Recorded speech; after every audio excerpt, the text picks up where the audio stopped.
if you want to have good credit, if you want people to approve you for things, you need to work on your day-to-day finances. If you don't have control of every penny that comes in and out of your pocket, you are probably going to end up with bad credit.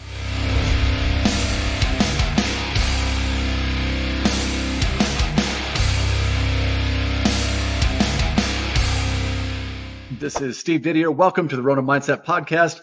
Today, we are going to dig in on a subject that is near and dear to my heart with my background in credit. We are going to talk with one of the kings of credit online, Ricardo Soto. He is the CEO and founder of the Financial ER. How you doing, brother? Hey, Steve, thank you so much, man. Great to be on your show today. Yeah, I appreciate you taking the time. With the time zones, it's a little bit weird sometimes, but we made it happen. Yeah. Tell me and us, obviously we both have a background in credit. I had a credit repair business for, 7 years prior. How long have hmm you been in the industry? So officially, I guess you can say it's been 3 years. I'm actually celebrating my third year anniversary in business this week.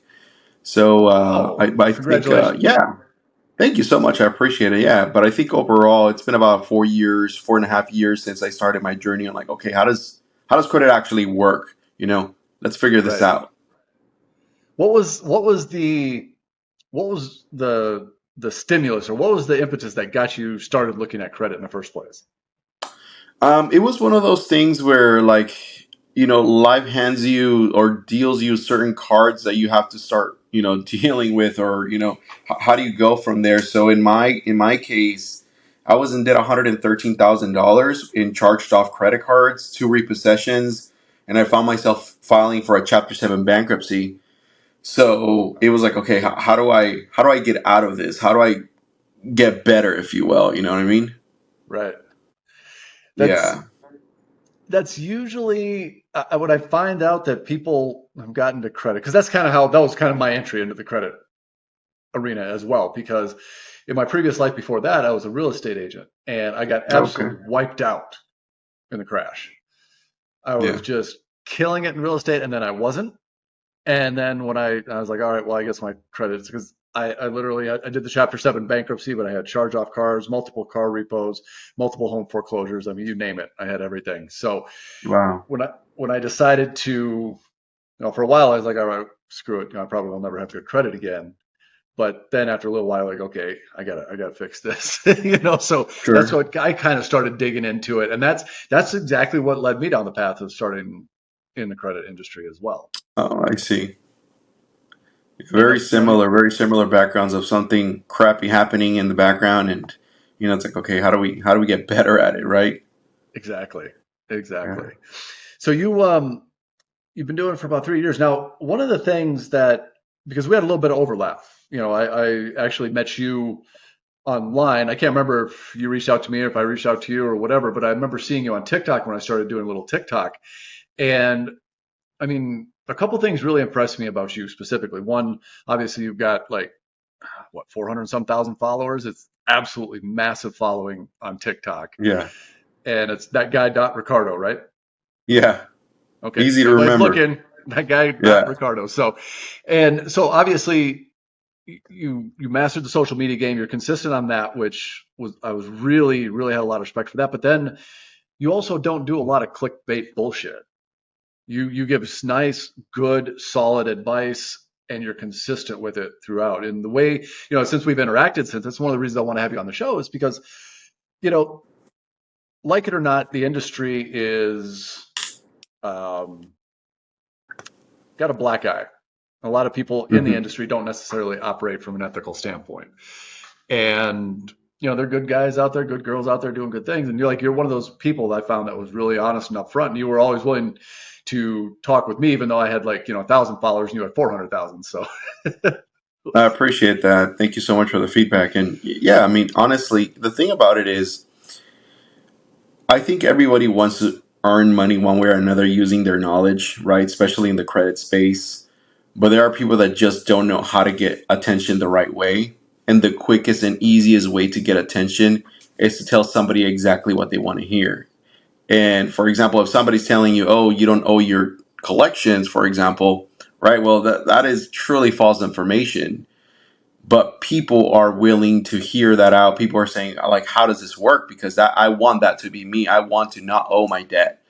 I want to be able to be free and clear. And if you're telling me that, please make it happen. I'm willing to throw some change at you. And the thing about it is, because I personally went through this process where, like, my thing is, anytime I teach someone about credit, is I always tell people, like, it isn't about what you think. Like, if you already knew the way credit worked, you wouldn't need me in your life. But there's a reason why you're listening to me, and it's because you haven't made something work quite. You haven't made something work as good as you wanted to, right? So, and my process really, when it comes to trying to market to people, is to break down the pattern of thought that they have and replace it with my own. And if I'm successful, if I'm able to do that successfully, then at that point, I'll have them leave my program, learned and master something completely different that they've never thought about, which is like, wow, I was approaching credit in a whole different way for the last 2 to 3 years that wasn't giving me the result that I wanted. And that's my whole philosophy behind my teachings, behind my TikTok videos, or any social media post that I do. It's breaking down your pattern of thought and replacing it with my own. Exactly. There's so much misinformation in the credit space. And that was one of the things when I started digging into it. It was like you would listen to people, you see this website or that YouTube video or wherever, and it was all conflicting information. Yeah, for And it sure. was this huge mess to, I mean, I got off on trying to figure it all out and I dove into it with everything. But Yeah. for the normal person, it's confusing at best. Mm-hmm. But there are some definite principles that you need to follow. And when you lay your stuff out on TikTok, and that's what I was trying to do. There's a couple of people that I really liked what they're doing on social media, and yours is one of them. So that's what with my own social media in the credit space, I try to do that same thing. Give good information, Yeah. provide value. Yeah. Like, there's something that I tell people all the time because I go live Monday through Friday for at least an hour, trying to answer as many questions in the credit space as I can. Oh, wow. But I tell people, the more I learn about credit, the more I realize credit is very simple to understand. We are the only ones that make it complex. In reality, if you wanted to master the credit game, you just have to learn 5 basic principles. And those 5 basic principles are exactly the way that your credit score is calculated. If you're able to learn 5 of those principles and understand them at a little bit of greater depth than you do now, you're going to become a beast. You're going to become unstoppable. You're going to be probably above most of the people in America when Yeah. it comes to their knowledge of credit. And it's not difficult to understand it and learn it. No, I think it's the 80/20 rule, to be honest. It's if you like those five principles, the five scoring factors with FICO, if you really figure those out, you got 80% of or more of the game mastered. Yeah, You no, really it's do. true. I like that. There are obviously, some subtle nuances here and there that you can pick up and different things like that. But you're absolutely right. Those you get real down, you get really solid on those five fundamental things. Hmm. You're going to be in real good standing. And that's so many people listen to people that really don't know about credit, their family members or their friends tell them this, that, and the other thing, and it really leads them astray. Because you probably experienced the same thing I did. People just come to you with these really strange ideas about how credit works. Yeah, I know you've heard them all, but yeah, but it all boils down to those five fundamental things. You're right. yeah. No, it truly does. And you're right. Like, one thing that I noticed is, in the last 3 years of continuously making content for social media, people don't want what works for them. People want the things that are easy for them, right? So it's like, hey, let's get you into a house, but we have to establish the fact that you haven't created trust between banks and lenders. If you can't create trust with a $200 credit card, there's absolutely no way a bank or a lender is going to give you access to a $1,000 credit card, let alone a $500,000 home loan, right? Mm-hmm. But it's like, well, I don't want to know that. Tell me about the hacks to boost my credit, Yep. right? So it's like, and that is exactly the reason why you can't get approved for the things you want, because you have a fundamentally wrong idea of how credit and approvals work. Yep. 100%. And then the next step of that is, okay, if somebody gives them the information, you have to implement it Right. Yeah. consistently. Yeah. That's the It's not biggest enough to thing. just listen. Yeah. No, you do actually have to make your payments on time. Yeah. As shocking as that seems to be for most people, or a lot of people. Yeah. So with the let's talk about that social media for a second, because Hmm. you said you started on social media about 3 years ago. Yeah. I started in social media heavily about 3 years ago. Okay, that's amazing what you were able to do in terms of following. Then what's this is off this credit subject, but what would you say is the secret to, obviously it's consistent implementation, but above and beyond that, Yeah. what is the biggest insight you give people who are looking to start social media to grow their business? It's consistency. I think that at first, like if I look at my first video ever, and I remember making this video, I had no clue how to use the app. I was making, little videos here and there with just writing on the screen, trying to give some type of credit advice in regards of what I knew at the time. And the biggest thing was because of consistency, I got so comfortable being behind the camera. I think that a lot of people stop at the fact that they're like, well, let me perfect what I'm going to put out. You probably won't perfect it. Like 99.999% of the time, you probably will change the way that your flow, your rhythm as you start getting more comfortable. So for the people that are in the brink of like, well, I want to do social media, but I don't feel like I have the right strategy yet, you won't know what your strategy is until you actually go through it and then you start understanding social media in a Yep. different way, you know? So it's one of those things like, I've been married for almost 15 years now. And Good I job. thought like, oh, being married is just, being with your partner and being able to, just live together and make a life for yourself. But there's so much more work that comes behind it. And just the idea of it isn't what got me through those 15 years. It's Right. the work. It's like, oh, wow, this is how this works. And I never even thought of that.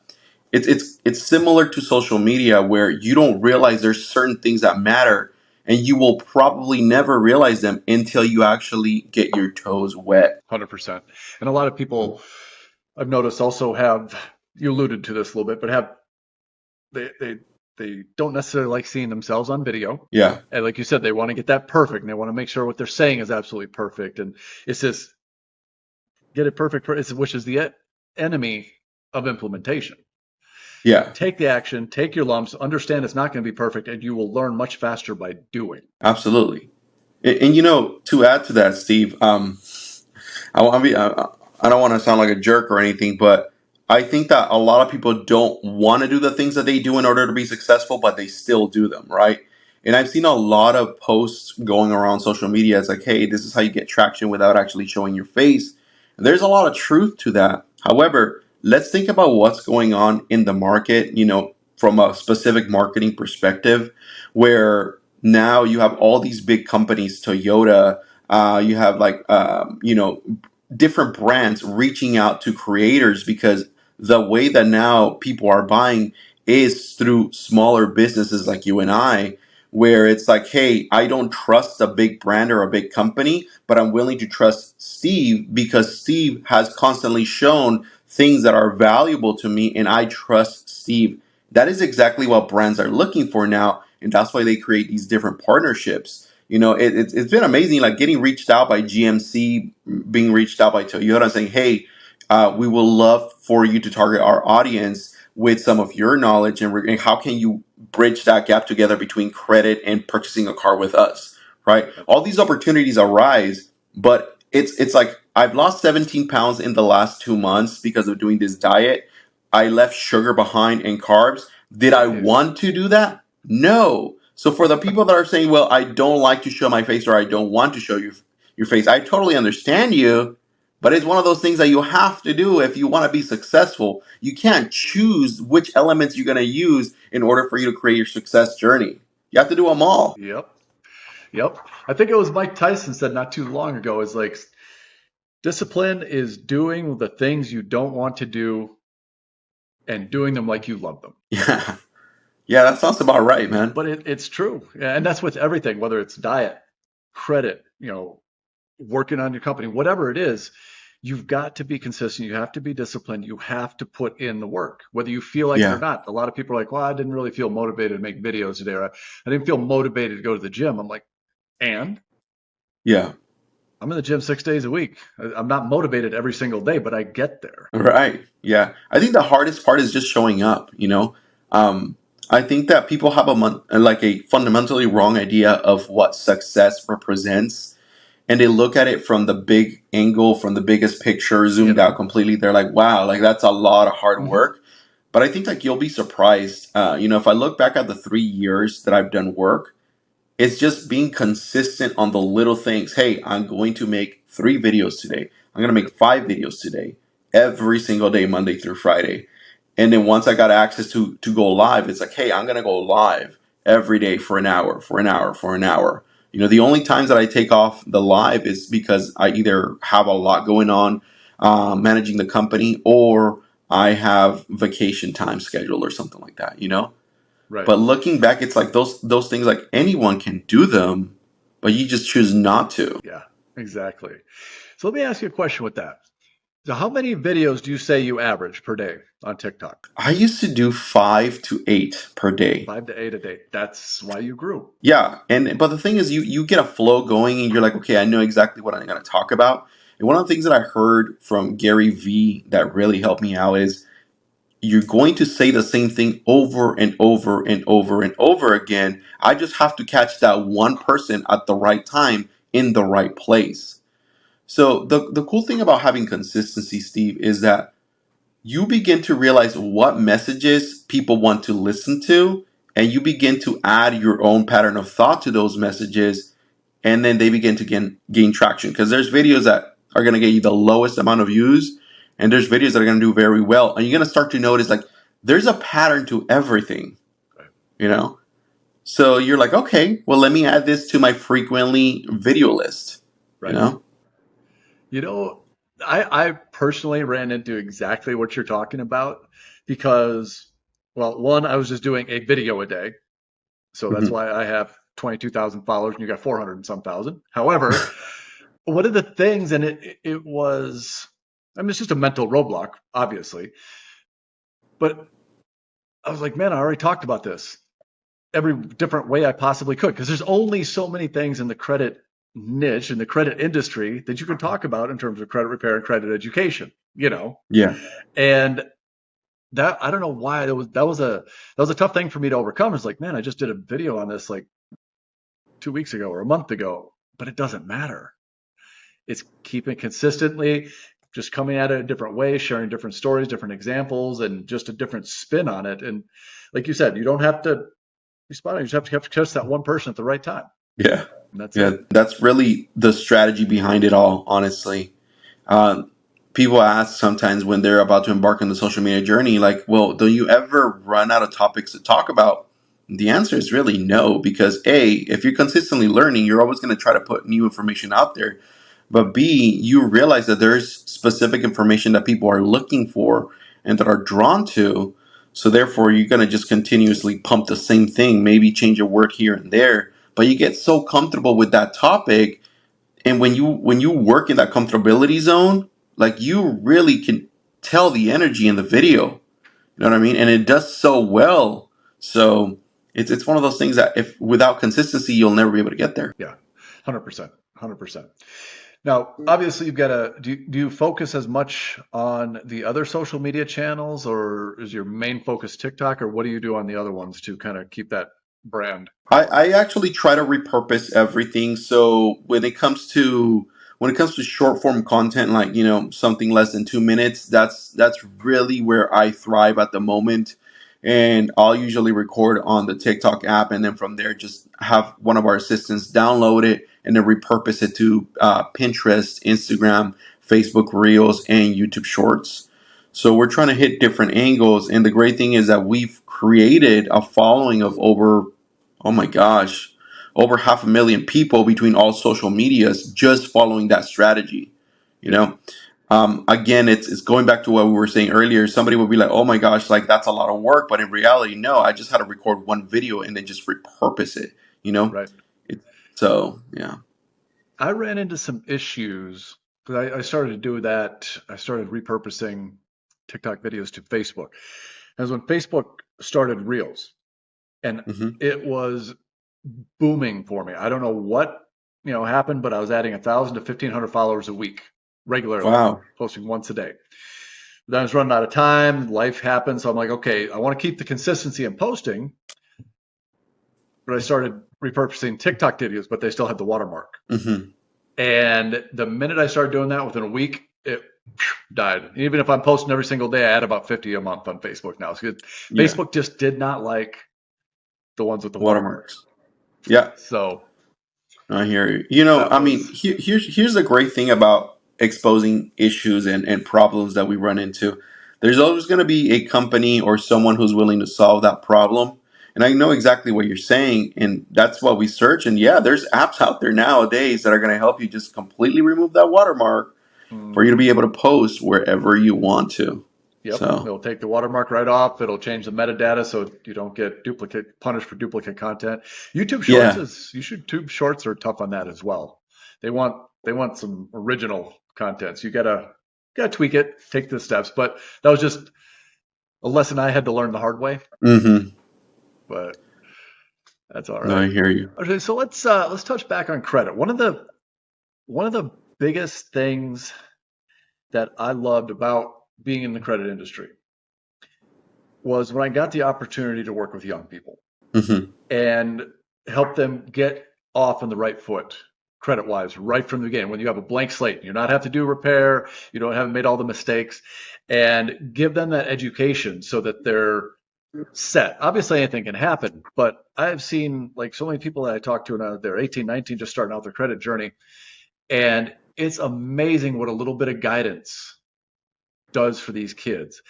And also when they start realizing not just the nuts and bolts of how credit works, but how important it is in our day to day lives and how important it's going to be for the rest of their life. So, give me some of your thoughts on the power of credit in terms of saving money on day to day life and also as a tool to generate wealth. Okay. Great question. And I get similar questions when I go live on TikTok. Um, from the perspective of, hey, I just turned 18 or I just turned 19 and I'm getting my first credit card. What should I get? Or I just have my first credit card. Which credit card should I get next type of deal, right? Right. And I always tell the people, look, before you begin your credit journey, I would love if you understood what credit really means. Because I remember when I was 18 and I got my first credit card, my limit was $800. It was a Bank of America college credit card, but my balance was always between 750 and $790. I was addicted to shopping on eBay. You know what they called me? The eBay sniper, man. So The because eBay I was always sniper.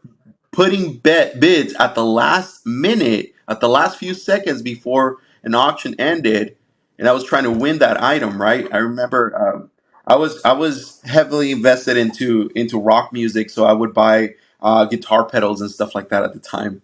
But Okay. yeah, man, I was sniping on eBay like crazy. But I tell people, look, credit is the aftermath of something much bigger. Let's look at the bigger picture. If you want to have good credit, if you want people to approve you for things, you need to work on your day to day finances. If you don't have control of every penny that comes in and out of your pocket, you are probably going to end up with bad credit. Why? Because you're going to use credit cards as an extension of your income to fulfill a lifestyle that you really can't afford. Right? Now, let's put you in the other side of the equation. If you actually have control of your day to day finances and you're using your credit cards correctly because of this, you're probably going to end up with good credit. Unless something tragic happens like an accident, emergencies, etc., where you Right. need to access credit lines or you can no longer pay your debt. But it's just simply cause and effect. So, I always tell people when it comes to you being able to have good credit, that is the main focus. That is the main piece that you want to concentrate on, by getting a handle on your day-to-day finances. And that does include, creating savings plans. That does include the most unsexy word in the internet, which is budgeting, right? Yep, So if 100%. there's a reason why it's so unsexy, because nobody wants to learn how to save money, nobody wants to learn how to budget. But in reality, when you look at the people with the highest credit limits or the highest FICO scores, they play by a different rule book than most people, you know? And we always do this poll online. It's like, okay, what do you think it's better? It's credit or cash? And, people are going to say, oh, credit or cash or both. And I'm like, in reality, they're both the same thing.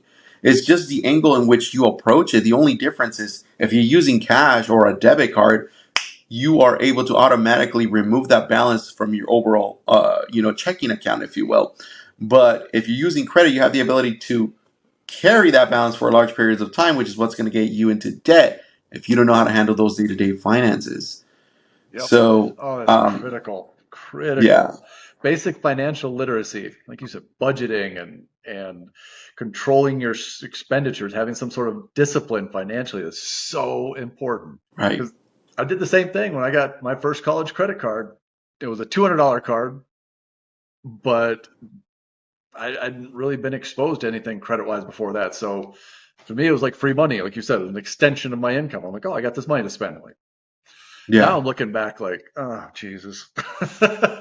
But No, I hear you, man. Yeah, and it's a story of everyone's life, honestly. Like I remember back in high school when I was taking economics class, I think that we spent maybe 40 minutes in total regarding how credit cards worked.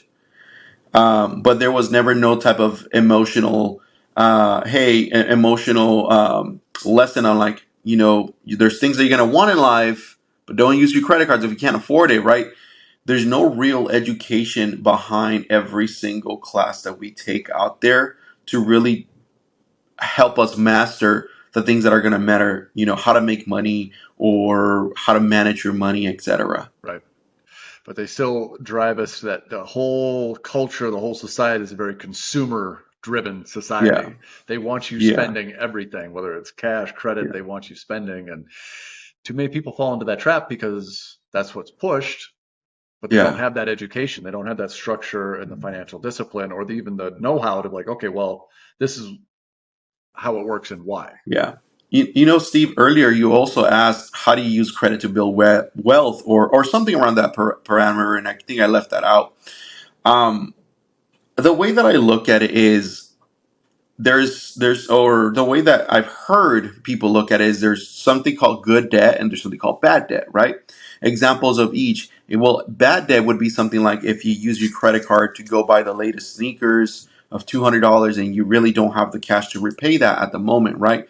But you do that consecutively, well, you're going to rack up what bad debt. Another example is the summer's here. I want to take a vacation with my family. I really don't have those extra $3,000 to $4,000, but I'm going to put it on my credit card and over time I'll pay for it. Those are Mm-hmm. great examples of bad debt, which people do on a day to day basis. Yep. Now, something that's a little more irregular is examples of good debt, which is where you actually use credit to make money off of, right? Whether it's your personal, but preferably your business, which is something that you can help people with. But one example of the way that we did it was when our business started thriving, we actually put our credit to work. We had the financials to back it up, and we actually ended up buying a commercial building. My wife and I were currently renting a home. So we were like, okay, what do we do? Do we buy a house? Right? And we live in Southern California, and it's, you were a Yeah. realtor before, and you know that California has always been expensive, but right now it's stupid expensive, Crazy. right? So we're like, okay, why don't we just rent for a few years, but we put our money to better use? Let's buy a commercial building, right? Great thing Mm-hmm. about that is that right now we have tenants who are actually paying half of the bill. Our staff has moved into the other half of the building. So it's great. It's a great investment so far because somebody's paying half of that mortgage already, right? And then the And other half then, is a write off. and the other half is a write off. So, Exactly. Yeah. Now, interestingly enough, combining the question of how do we advise young people on managing credit and saving money, I started doing something with my son now. No, mind you, my son is only 10 years old, right? But I started teaching him keywords that you will never hear out there as a kid or as a young adult, which is assets and liabilities. So I opened up a checking account for my son at Chase Bank. If you guys have kids out there, for those of you guys that are listening right now, I think Chase will let you open an account once your child turns like 6 or 7, something like that. So he has his own debit card with his name and a savings account attached to it as well. So now every time we go to Target, he wants to take his debit card, right? And Mhm. so I was like, hey, you know what? Let me tell you something. There's something called assets. There's something called liabilities. An asset puts money in your pocket. A liability takes money out of your pocket. Right now, with the thing that you want to buy, are you buying yourself an asset or a liability? So I had to think about it. He's like, a liability. I'm like, okay. Well, the way if you really want life to work smoothly for you, you have to take part of your money and only put it towards assets and part of your money that you earn and only put it towards liabilities. And it's a very young idea in his brain. He doesn't quite compute or understand it yet, right? But I was Still. like, okay, I'm going to try to help him to that next level. Now, luckily enough, I'm not going to go out there and tell him, hey, you know what, go wash cars for the weekend. He can, and I can take him from house to house doing $5, $10 car washes, right? But I'm like, let's take that to the next level and let's start using debt to make money. So what I did is I financed a car.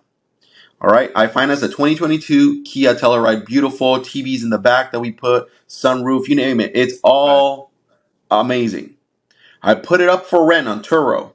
The car has rented for like about 25 days out of the month, 26 days of the month in the last 3 months that I since I just got it. It's been amazing. Why? Because now I'm making debt work for me without me actually having to work for that money. Yep. And when I ever share this story, people always ask, like, well, what if it doesn't work out? What if people don't rent it? What if these things happen? I'm like, I just need that 1%. What if it works? As Mhm. long as there is 1% probability of it working, that's good enough for me. And if it doesn't work, that means that it was worth taking the risk. That means that I did something wrong, I didn't know how to do it, and I'm going to learn from my mistakes. Right. But if you're continuing to sit on the sidelines and asking yourself, what if, what if, what if, you're never going to get to where you want to go. So Never. that money, that's an average of $1,200 to $1,500 a month that we're making just for the car rental alone. Not only Yep. does it pay for the Profit. note, but those $1,200 to $1,500 are actually free and clear, right? After all expenses are free and clear to go into the bank account. So I actually put that money in my son's savings account. And every time that the car comes in, he is responsible for with me to the car wash, washing the car, vacuuming and all, right? So he doesn't know what he's working towards yet, but he knows that he has an asset, right? And Hmm. at some point, he's going to have to split part of that asset with me. But it's getting him into these ideas at a young age where it's like, okay, I'm going to have to deal with this later in the future, so let me get comfortable with it now. 100%. That's awesome, man. See, that is parenting done right. Seriously. And it's funny because the whole subject of good debt versus bad debt is a favorite of mine. Assets, liabilities, and every single time I do a video on good debt versus bad debt, and especially if I use a real estate example of like, okay, you can finance the money and you make this and boom, and you're cash flowing this. Comment after comment after comment after comment about, oh, that's too risky. You're stupid. You're gonna like Yeah, I, the mentality of people is shocking to me yeah, because they hear something like using your credit to invest and create cash flow or buy an asset that's going to appreciate in value or both. And they're like, oh no, that's stupid. That's risky. But then they'll go out and buy, brand new car every year, release a brand new car every 2 years, or buy purses and bags and shoes and everything else. That's not a problem. yeah. That's not risky. Right. It's just mind blowing to me. It's funny because I love the word risky because it reminds me of Jim Ron. Yeah. Oh yeah. Old school. Okay, right. By the way, man, when I realized that that guy was no longer alive, I actually shed a tear or two, man. I was like, wait, I'm never gonna see this person actually speak live. That Oh, sucks. legend. But there's something that Legend. he says, and he says it's all risky, and that's one of his most famous videos, right? Yep. It's all risky. Everything is risky. Matter of fact, like this is how risky life is. You're not gonna get out alive, right? Yep. So it's just like you're saying, it's crazy the mentality, the mindset, because we don't really understand sometimes as humans. Like, hey, like, what if it worked? What if it was worth taking the risk? Right. And I actually have to thank my wife for that mentality. My wife has never been the person that's complacent. She's always like, after a year of being in her role, whether she worked at the bank or whether she worked at a cell phone company, she's like, I can't do this anymore. I need to do something different. I need to go to that next level, right? And I was always like, well, what are you talking about? You're getting paid a steady paycheck. It's safe. You're getting health insurance. Like, just don't complain and you're good, Right. right? But she was really the that person behind me that was like, like you can't stay in the same place in life. Yeah. Well, So that's a yeah, man. good to have that in your corner. You said you've been married, what, 15 years? Almost 15 years now. Yeah, That's it's gonna be awesome. 15 years in December. Wow, that's Yeah, good stuff, man. Congratulations. thank you, man. I appreciate that. December, you said? December, yeah, December 12th is my 15-year anniversary. I'm Uh, still, I have enough time. It's August now. I have enough time to think about like, what am I really gonna do for this 15 years? yeah, You you know? got to do something. Yeah, Got to do something. Something good. But you've got yeah, time. You've got time. uh So huh. what would you say to somebody who just had a credit event? Something happened and they're looking to get their whole thing back on track. What do you have them start with? So the first thing is, okay, I want to know what happened, right? So they'll usually tell me their story. I'm like, okay, cool. Like when we start working together, right? You have to understand that my role is to get you to understand all of the things that are within your control, and to get you to understand all the things that you're out of control. So people that have gone through bad credit somehow learn about there's something called credit repair. There's a way for you to delete negative things off of your credit report, etc. Right? I'm like, Hmm. okay, well, how does a negative item get deleted? Right? And then I go through the basic stuff. It's like, well, there's only two reasons why a negative item will ever be deleted. And number one is going to be if that has a violation it's triggering a violation of the FCRA or FDCPA. And number two, if the account is unverifiable. Now, let me ask you this, Mr. Customer. What do you think the chances are of all of these accounts containing either a violation or being unverifiable? Very low, next to none. Yeah. All right. So those are the things that you cannot control, right? So let's focus on the things that we can control. What can we control from this point going forward? Everything that you have on your credit is going to have payments on time from this point forward. All right, your credit card usage. We're going to work on your credit card usage. I'm going to teach you about utilization ratios, closing statement dates, all that stuff. That's going to ensure your credit score continuously goes up for the rest of your life as long as you're following those directions, right? Not applying at every single cashier that offers you a 10% discount at checkout, right? We don't want to do that. I don't want to see that on your credit report. So it becomes more of a coaching that we're doing along with looking for errors on the credit report. But it's I always compare this to losing weight. People think it's all about going to the gym, but a good 80% of that is really cutting back on the things that you've been eating for the last 2 to 3 years.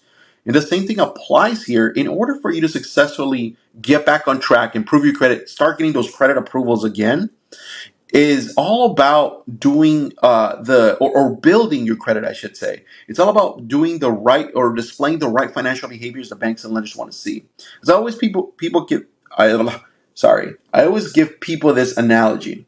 I'm like, think about your favorite restaurant, right? And then I always have them like tell me what's the name of your favorite restaurant. And I'll be like, okay, the Cheesecake Factory. Great. How does the Cheesecake Factory make the most amount of money? Well, by selling as much of their product or their food from their menu, right? Makes sense. Now, let's translate that into credit. Think about banks and lenders. How do they make the most amount of money? Well, by lending as much as possible, right? They are in the business of lending. That means that they want to give you credit card approvals. They want you to get the high limits. They want you to get the auto loan, the home loan. They want to tell you, hey, Steve, congratulations. Here's a pre-approval letter for $800,000. Go find the house of your dreams, move in, and make forever memories with your family. But they're not going to do that with just anybody. The only way that they're going to do that is if they can trust you. And if they can trust you, then they're going to get you approved. But in order for you to earn trust, You have to reduce the amount of risk that you represent in their eyes, because remember, it's all risky, right? But in order for you to reduce the risk, you have to display the right financial behaviors. And there's only 5 financial behaviors that you need to concentrate on, right? But you're never going to be able to display the right financial behaviors if you cannot map out your money, aka budget. You follow those steps repeatedly. Watch you go from $200 limits to 500 to 1,000 to 2,000 to 5,000, 10 beyond, because it's all a pattern. Remember, we were talking about patterns earlier, right? It's all a pattern. So when you're able to connect those dots, then at that point, that's when approvals start happening.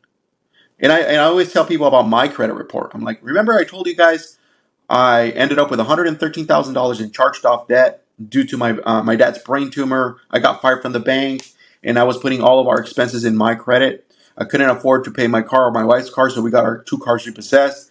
I ended up filing for a Chapter 7 bankruptcy in 2018. Fast forward to 2023, I have over $150,000 in available credit to my name, but I still have a bankruptcy on my credit report that was verifiable. I still have a repossession on my credit report that was verifiable, and a couple of charges on my credit report. But how can a person with negative things on their credit build so much trust, reduce so much risk? I just had to display the right financial behaviors. And people are like, wait, well, what's your credit score? And I tell people, my credit score is 712. They're like, wait, what? I have students in my coaching program, their credit scores is like 760, 780, but they don't have half the limits that I have. And those are the people that are like, dude, like, okay, I'm obviously not doing something right. I'm not connecting the dots that you connected. I want to learn what you did, right? And again, it goes back to what I was saying. You probably have a fundamental wrong idea of what credit truly Exactly. represents. And that's another So, thing that people yeah, really need to understand the difference of. And I used to explain this to a lot of people. There's a huge difference between your credit score and your credit profile. The score is just the yeah, first filter they run it through. You get past that filter, then they start looking at your credit profile. And that's what's going to determine, like you said, you have students with scores that are 50, 60, 70, 80 points higher, but they can't get approved for the limits hmm that you have because of your credit profile. So that's when you start getting really hmm digging in deep. But again, it's understanding the basics. And you know what's funny too? I always tell people, like, when it comes to credit, just because you get items deleted, that doesn't mean your credit score is increasing. It's again, it all ties down to what are you doing with your current accounts that are open and in good Yep, standing.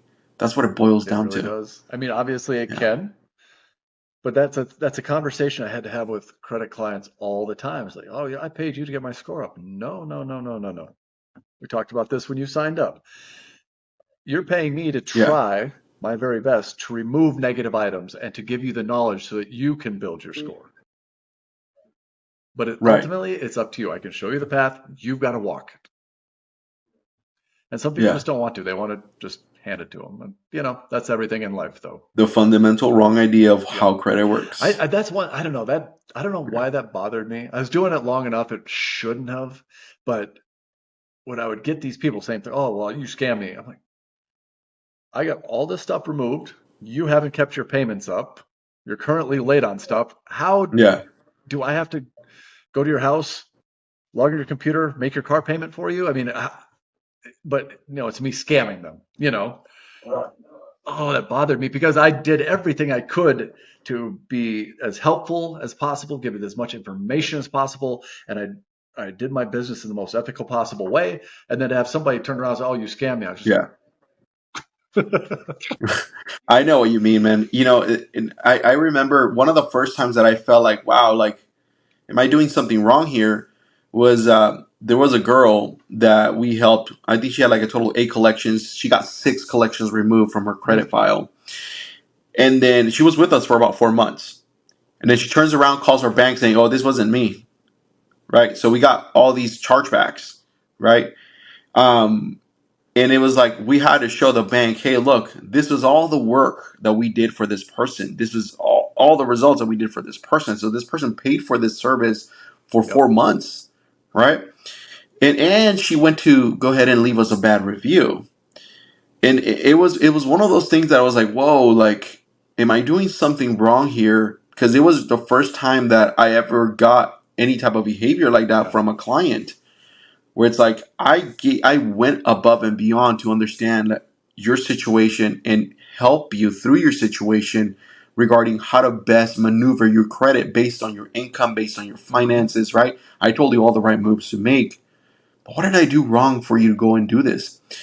And then as I saw a pattern, because these are patterns, Everything's a everything is pattern, right? in life is a pattern, right? There are people that are willing to do that. There are people that are like, hey, let me get this, but I'm going to try to get it for free. And I was just talking to my barber. It's funny. I was talking to my barber about this, where he was like, man, I just got a bad review on a Yelp page. You know, this guy came for a haircut. He just started complaining out of nowhere, and he did a chargeback. And I'm like, man, and then I'm like, that's a pattern. There's people that are like this in Mm-hmm. life. But the thing about it is karma's It real, is. man. Karma's so real. You do stuff like that, and stuff like that happens to you in one way, or it comes back in one way or another 100%. to you. You know what I Sometimes mean? it takes a while, but it And it's just happens. simply yeah. But and it's a level of mentality, man. You know, you do good, somehow you're gonna be Yep. rewarded. You know, and I think like for at least for us, our marketing proves that. You know, all I do is I just put out like this is literally how you increase your score. This is how do you remove a negative item if it has errors. This is how you do this. This is Yep. how you do that. And we've been blessed 10 times over and over again with the amount of business that we Yeah. get from people. So it's like, you know, if you do good things will happen to you. 100%. What do you see happening over the next couple of years in terms of economy? Obviously, credit. I think I just saw an article. You probably read it too, but credit card usage, utilization, the amount owed total by citizens of the U.S. just went over $1 trillion, the highest ever been. Right. I did see that. And I also saw that bankers are now going to be tightening up a little bit more on Yep. credit lending. Right. So I think that look, just like in any business, it's always it's never going to be the same. There's always going to be some type of fluctuation in the market, right? And I saw that in the credit space, where we're suddenly having these meetings with bigger companies and discussing what's going on in the market, right? And everybody's slowing down. Now, when we first started and everything was thriving, you know, we made over $1 million in 15 months from the beginning of the company, right? And it was great. But I remember stimulus checks were going around this time, and everybody had a little extra change to Hmm. spare, right? Right now, the pricing of homes is so high where people's mentality is like, well, it's summer. That's one. Number two is if I can't even afford a monthly payment on a house, why am I going to bother to Right. fix my credit? So then we started approaching credit in a different way. We're like, okay, how can we deliver the same message but from a different angle? And that's when it kind of clicked on me when I was like, well, what am I doing with my credit? Because at this point, I've gotten to the point where I no longer have to worry about Yep. repairing my credit, but rather constantly building it and now making money off of it. I'm like, what if I can teach people a way where they can make an extra $500 to $1,000 a month with their good credit? But you have to get to that good credit part first, right?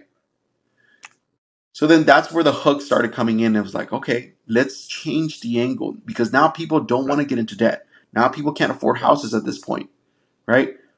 But people could definitely use an extra 500, an extra 1,000, extra fifteen Right. hundred bucks a month. So I do feel like the industry is changing for sure, and what consumers are buying is different Yeah. right now. You know, a lot of people are getting into a lot more credit card debt, so they're going to become needy and desperate of getting additional money Right. at hand to either pay back their debt or live comfortably. But yeah, that's just my thoughts on that.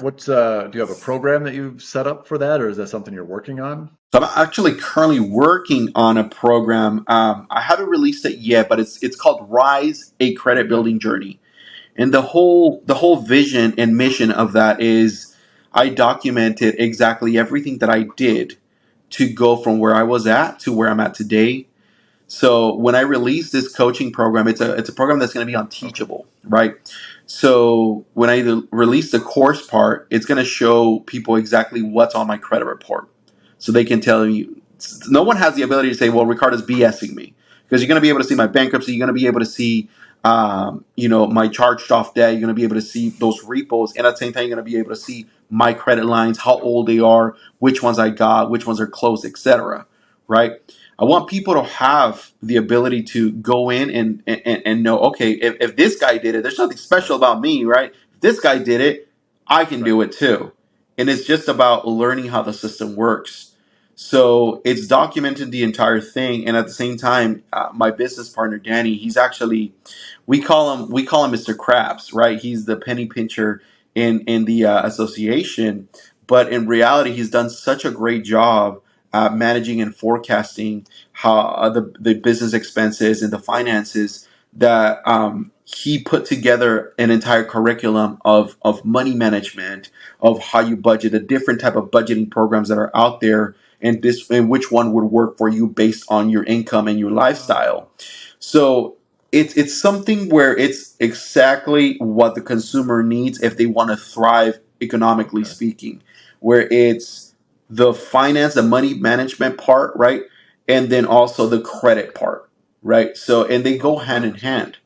So, yeah, so we called it Rise. So the whole thing, it's all about, you going from where you're at to that Yeah. next level.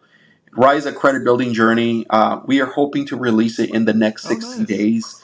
I think that there's oh my gosh, there's about 10 hours of content there between credit information or credit education and money management. So super excited Money about that, man. management is key to it. That is, it's really, Yeah. really they work hand in hand, and that's super important. So, well, when you release that, let me know. Maybe we'll get you back on the show. Yeah, absolutely, man. I would All love right. to. Well, hey, I don't really have any more questions. I love the information that you put out, especially when it comes to younger people, and that is, like I said, that was kind of a focus of mine when I was deep in the credit repair industry, and educating the younger generation, not just on how credit works, but how important it is. And I love what you're doing with your son. That's amazing. Yeah, it's funny. I want to do a lot more things with him. And this, what was it? I think 2 days ago, 2 nights ago, I took him to Stater Brothers to get some popcorn, right? And I was like, hey, how would you feel about making some videos with me? Because I want to get into the topic of budgeting with him, allocating certain funds for certain things. And he was telling me, yeah, well, he was telling me he's a little shy at first, right? And I'm like, it's okay, we can work towards you getting Right. better and better. And the first thing that came to his mind, he's like, well, do I get paid?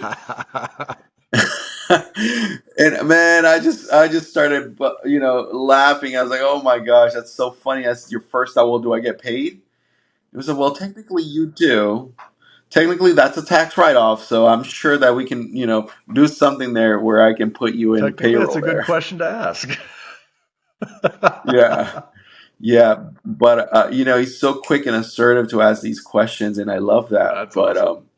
yeah, man. So probably next time, if I'm ever invited back to the show, you'll probably hear me talk a little bit more Yeah. about that. Because I do believe that there's a lot of your listeners are parents, and sometimes we don't know what to do to help our children, and we don't even think about Right. that at times. We're like, well, my son, my daughter, they're gonna go through the same issues that I'm going through now, and the only way to help them is for me to be able to solve this issue and teach them the skills that I had to learn to solve it. Yep. You know, Well, I so mean, I don't yeah, have any kids, but that just seems like such an important part of the child raising process is to prepare your sons or daughters for success, set them up for success in adulthood. And if they don't know anything about finances, credit, budgeting, you're setting them up for failure. yeah, So when you absolutely, sprinkle a little entrepreneurial mindset in there, and it's good stuff. Awesome. Well, yeah. Well, we'll definitely have you back on. We can dig a little bit more into that, and we can also take a look at hopefully you said releasing in about 60 days. yeah, Cool. Well, let me know. Keep me up to speed on how awesome, that goes, and then we'll get you back on, and we can hear about that as well. awesome. Thank you so much, Steve. It was a pleasure, being able to be part of the show, and I really love the advice that you give out to people on your social media channels as well. And if there's anything I can ever contribute to, just let me know. I'll be more than happy I to. I appreciate that, man. I enjoy your content as well. One question I did have before I go. You said you do a live every day. Yeah. Do you get a lot of traction from that? Does it help in terms of subscribers, or is that more of just building a relationship with your current subscribers? It's a little bit of both. It's a little bit of earning new followers. It's a little bit about pushing people that are in the fence of being able to be coached towards, hey, you know what? Let me get started. And it's also about building those relationships. And honestly, it's a lot about having those people come back too and say, "Hey, because of you, I bought a house." That's for the most part where I hear all Yeah, those things. Because of you, I bought a house. I listened to your advice, and I went from 500 to yeah. 700 credit scores, etc. Right. So there's a bit of a different things in that mix. Oh, So that's very yeah, cool. I might start doing some lives myself. I got to look into that. I've heard a lot of people mention it, both, TikTok and was it YouTube has a live feature as well, I believe. wow, just about every social media channel nowadays has a Yeah, live feature. I personally do my lives on TikTok. I haven't explored YouTube right. yet, but it's one of those that I'm willing to Yeah, it'd be do. something to check out. But yeah, TikTok, I've heard a lot of people, Yeah, especially when it comes to TikTok, recommend that as a really good in addition to daily posting and content and all that. yeah, for sure, man. So I know you've got to get to your day. I appreciate the time and all the insight, Ricardo. I hope people get some real good value out of it. thanks, man. I All right, brother. appreciate We'll it. talk to you very, very soon. Looking forward to having you back on. Likewise. Take care.